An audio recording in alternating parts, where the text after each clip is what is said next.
अस्सलाम वालेकुम स्टूडेंट्स। आज हम क्लासिकल मैकेनिक्स में फ़िज़िक्स की एक नई ब्रांच स्टार्ट कर रहे हैं और आज का जो हमारा टॉपिक है और जो ब्रांच है वो सर्कुलर मोशन है। और इस सीरीज़ में हमारा आज का फर्स्ट लेक्चर है जिसमें हमने देखना है सर्कुलर मोशन को, एंगुलर डिस्प्लेसमेंट को और उसके बाद एंगुलर डिस्प्लेसमेंट का और लीनियर डिस्प्लेसमेंट का आपस में रिलेशनशिप। तो जैसा कि आप इससे प्रीवियस जो क्लासेस हैं उसमें ट्रांसलेटरी जो मोशन है उसको अंडरस्टैंड कर चुके हैं। तो ट्रांसलेटरी मोशन की ही जो एक्सटेंशन है that is circular motion, motion of a object in a circular path. किसी भी ऑब्जेक्ट की सर्कुलर पाथ में जो मोशन होगी उसको हम क्या बोलेंगे? Circular motion.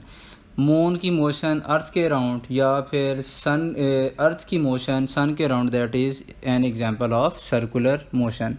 अब जब मूव कर रहा ऑब्जेक्ट तो अंडरस्टूड बात है कि इसका डिस्प्लेसमेंट भी होगा, इसकी वेलोसिटी भी होगी, इसका एक्सेलेरेशन भी होगा, इसके ऊपर कोई फोर्स भी लग रही होगी, इसका कोई मैस भी होगा, इसकी काइनेटिक एनर्जी भी होगी। तो वो सारी चीज़ें जो हम लीनियर मोशन में इससे पहले जो है वो पढ़ चुके हैं उनको हम ट्रांसफॉर्म करेंगे यहाँ पे सर्कुलर मोशन में, और उन लीनियर क्वांटिटीज़ का और सर्कुलर जो क्वांटिटीज़ हैं इनका आपस में रिलेशनशिप भी होगा। ये वन बाय वन हम सबको देखेंगे।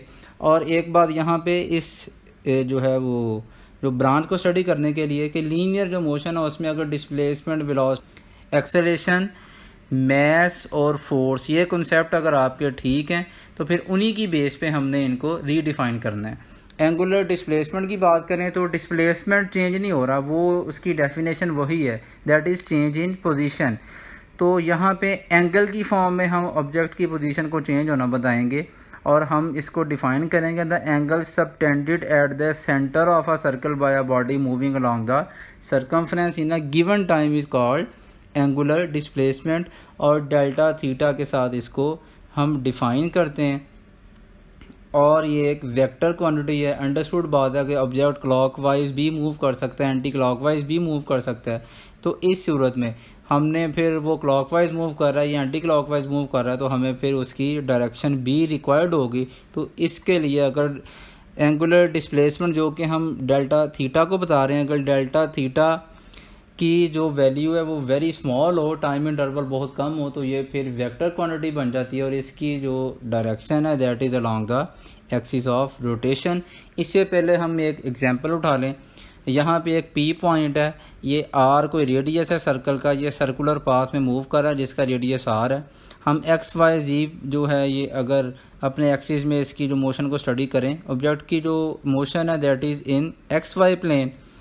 ये पहले P1 पॉइंट पे था, कुछ टाइम के बाद ये P2 पॉइंट पे आ गया है। तो इसने एंगल कितना कवर किया है दैट इज़ डेल्टा थीटा, जो कि OP2 इसकी पोजीशन माइनस OP1। OP2 अगर एंगल 60 डिग्री है, OP1 अगर एंगल 45 डिग्री है तो OP2 माइनस OP1 ये 15 डिग्री के एंगल आएगा, जो कि यहाँ पे डेल्टा थीटा ये हमें बताया कि एंगुलर डिस्प्लेसमेंट।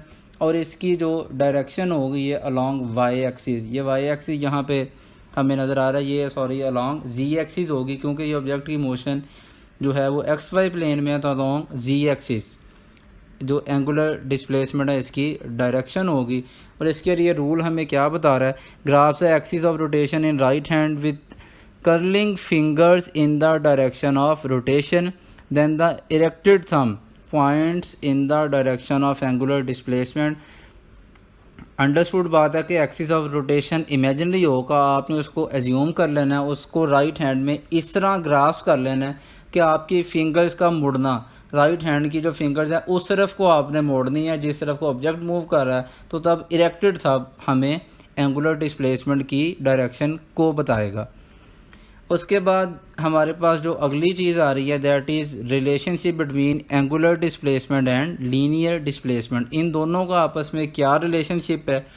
तो हम यहाँ पे एग्जांपल के तौर पे ले रहे हैं, एक कोई ऑब्जेक्ट P पॉइंट पे था, कुछ देर बाद वो P1 पॉइंट पे आ गया, इसने लीनियर डिस्प्लेसमेंट जो कवर किया that is arc length S और इसने एंगल जो कवर किया दैट इज़ एंगुलर डिस्प्लेसमेंट, ये है जी थीटा, और इस सर्कुलर पाथ का जो रेडियस है दैट वाज आर। तो theta equals to arc length divide by radius, ये मैथमेटिक्स से हमारे पास एक रिलेशन है।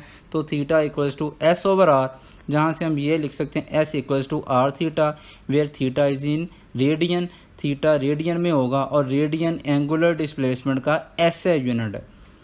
एंगल हम डिग्री में भी मेजर कर सकते हैं, रेवोल्यूशन में भी हम उसकी पोजीशन को बता सकते हैं, मिनट और जो सेकंड है इसमें भी बता सकते हैं, लेकिन एसआई यूनिट की जब बात करेंगे तो वो रेडियन है।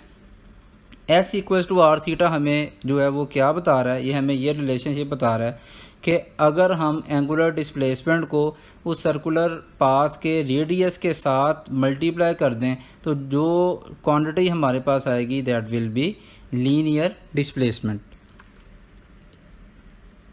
और अब हम यहाँ पे हमारे पास एंगुलर डिस्प्लेसमेंट के जो यूनिट्स थे उनको अगर हमने आपस में जो है वो रिलेशनशिप देखना हो, जैसा कि हम इससे पहले लीनियर डिस्प्लेसमेंट में किलोमीटर पर आवर, मीटर पर सेकंड, माइल्स पर आवर इनके भी आपस में कन्वर्जन कर चुके हैं, तो उसी तरह की ये कन्वर्जन है हमारे पास।